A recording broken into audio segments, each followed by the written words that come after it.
எங்கள் அப்பா இல்லைங்கிறதான் ஆக்சுவலாக நான் வீட்டில் கிளம்புன போயும் எனக்கு தோணுது. தெய்வங்கள் எல்லாம் தோற்றே போகும் தந்தை அன்பின். பரவாயில்ல, அப்பா இடத்துல இருக்கவங்கெல்லாம் இங்கே இருக்கிறது எனக்கு உண்மையிலேயே ரொம்ப சந்தோஷம். இவங்களெல்லாம் அப்படி எங்கேயாவது மேடையில் ஏற்றி பார்க்கணுன்னு ரொம்ப ஆசை. அன்பின் பின்னே தகப்பனின் கண்ணீரை கண்டோர் இல்லை தந்தை சொல்மி. நான் ஷோ ஆரம்பிக்கலே சொன்னேன், மேக்கப்லாம் எனக்கு போடாதீங்க அப்படின்னு. என் உயிரணுவில் வரமுன் உயிரல்லவா மண். டேய், நீங்கள் எதுக்கு கூப்பிட்டீங்கன்னு தெரியலடா. ரொம்ப சந்தோஷம், தேங்க்யூ. வீட்டிலேருந்து கிளம்பல என் ஒய்ஃப் சொன்னிச்சு, அழுது தொலைச்சிடாதீங்க. சீச்சே கல்லுடி, நான்லாம் கல்லு அப்படின்னு. பிரதீப் தான் சொல்லுவான், நீலாம் மனுஷனாடா.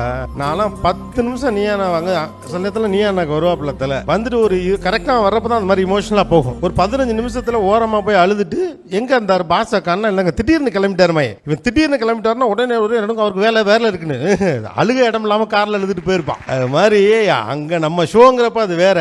ஆக்சுவலாக வந்து நான் எங்கள் ஃபேமிலியில் ப்ளூ ஒயிட் பாய் அப்படிம்பாங்கல்ல, எங்கள் கசின்ஸ் குரூப்பே எடுத்திங்கன்னா அது ஒரு பெரிய கூட்டம் இருக்குது. அக்கா தங்கச்சிங்கெல்லாம் வந்திருக்கு ரொம்ப நாள் கழிச்சு. இந்த ஃபேன்ஸ் மீட்டில் ஃபேமிலி மீட்டையும் பில்ட் பண்ணதுக்காக பிகேன் வுட்ஸ் உன்னை பாராட்டுகிறேன். எல்லாரையும் மொத்தம் பார்க்குறது எங்கள் எதில் கஷ்டம், ஒவ்வொருத்தருக்கு ஏதாவது ஒன்று இருக்கும், அப்படி இருக்கணும். ஸோ அதாவது நம்ம ஒரு மேடை அடைவதற்கு முன்னதாகவே நம்மளை கொண்டாடுறது வந்து குடும்பம் தான். இப்படி சித்தப்பாக்கள் சித்திகள் இப்படி தான் வளர்ந்த ஒரு ஃபேமிலி இது. ஆண்டனி அடிக்கடி சொல்லுவார், உங்கள்கிட்ட இயல்பாகவே சில விஷயம் வருது உங்களுக்கு, ஏன்னா நீங்கள் அப்படியான ஒரு ஃபேமிலி செட்டப்லேருந்து வந்திருக்கிறீங்க. ஒரு பெரிய நிறைய பேர் இருக்கக்கூடிய குடும்பத்தில் அனுசரிக்கிறதுனா என்ன, அட்ஜஸ்ட் பண்ணுறதுனா என்ன, ஒருத்தருக்காக இன்னொருத்தர் வர்றதுனா என்ன அப்படின்னு இப்படி ஒவ்வொருத்தர் வந்திருக்காங்க. இவங்கெல்லாம் எங்கள் அப்பாவுக்கு பெரிய தூண் மாதிரி. இந்த சித்தப்பாக்கள் இன்னொரு சித்தப்பா இல்லை. ஆக்சுவலாக ஒவ்வொருத்தருக்கும் நான் பர்சனலாக க்ளோஸாக இருப்பேன். நான் திருச்சியில் படிக்கிறப்போ சித்தப்பா வந்து வியாபாரத்துக்காக வருவாங்க. அவங்க என்ன வேலை இருந்தாலும் சரி என்னை பார்க்காம போக மாட்டார்.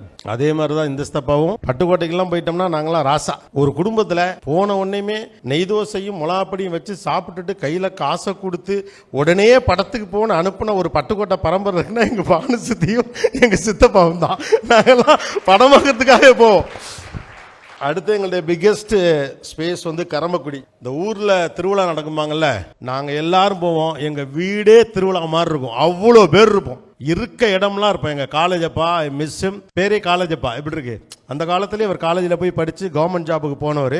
நாங்கள் பெரும்பாலும் எல்லாரும் வியாபாரம் சம்மந்தப்பட்ட பின்னணி தான் எங்கள் வீடுகளில். அடுத்த தலைமுறையில் தான் நாங்கள்லாம் இதுக்கு வந்தோம். அவர் மட்டும் அப்போயே படித்து அக்ரிகல்ச்சரில் ஒர்க் பண்ணதுனால அவர் பேர் காலேஜப்பா. ஸோ எங்கள் லட்சுமி சித்தி எங்களை எப்படி பொறுத்துக்குச்சுன்னே தெரியல. அவ்வளோ பேரும் சூட இட்லி கேட்போம். கிட்டத்தட்ட நாங்கள்லாம் சேர்ந்து ஒரு 200 இட்லியாவது திம்போம் அப்படின்னு நினைக்கிறேன். கீதாஸ்தி வாங்கி கொடுத்த கிருஷ்ணபவன் தோசையை பற்றி அடிக்கடி என் மகள் வெண்பாட்டை சொல்லிக்கிட்டே இருப்பேன். அப்படி ஒவ்வொரு சித்தியும் சுமதி சித்தி கடைக்குட்டி இப்படி இப்போ யாரை விடுறது யாரை இது பண்ணுறதுனே தெரியல.